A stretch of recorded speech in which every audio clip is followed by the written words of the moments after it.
You are listening to the Daily Gospel Reflections with Sister Cloth. This podcast is brought to you by the Paulines Multimedia. It is our mission to bring the Word of God to all peoples through sounds and images, voices, and music.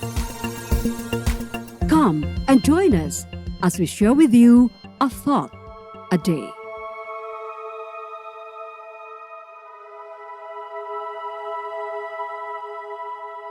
A reading from the Gospel according to St. Matthew chapter 7, verses 6 and 12 to 13.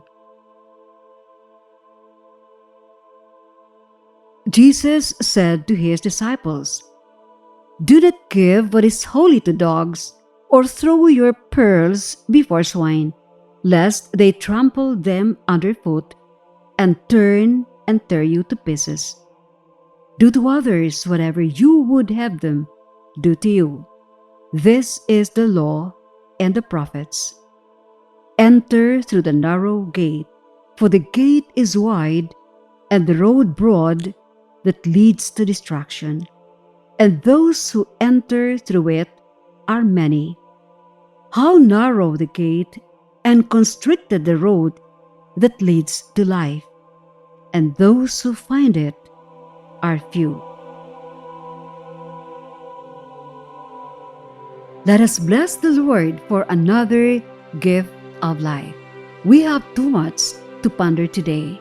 St. Matthew leaves us with 3 significant points.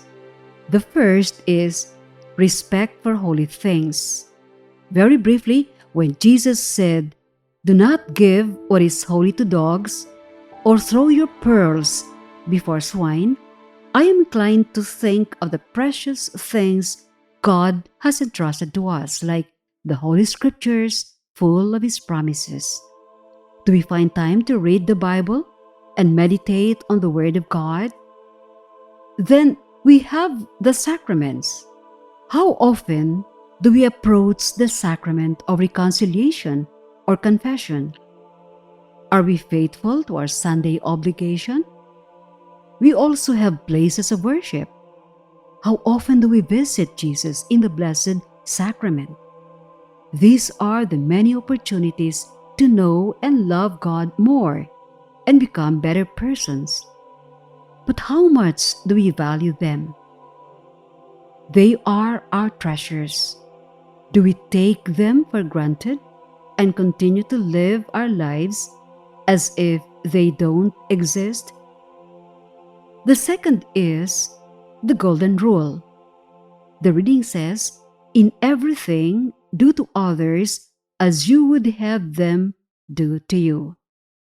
It is a ground rule for a healthy living together as Christians and devout Catholics. But sometimes it is used for vested interests, like, "I do you a favor, hoping you return the same to me." The third point that I'd like for us to focus on a bit more is the invitation of Jesus. Enter through the narrow gate, for the gate is wide and the road is easy that leads to destruction, and there are many who take it. On the other hand, the gate is narrow and the road is hard that leads to life, and there are few who find it. Some would say, "Eat, sleep, and enjoy life to the max now, for tomorrow you will die." So, they enjoy anything and everything that the world can offer. So many enter this wide gate because it leads them to the easy and pleasurable road for human satisfaction. But are they aware of where this road will bring them?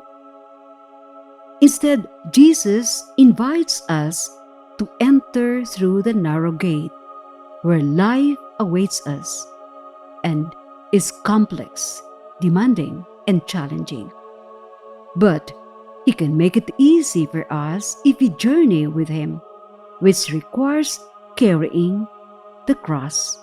And the good news is, heaven is the reward for those who enter by the narrow gate.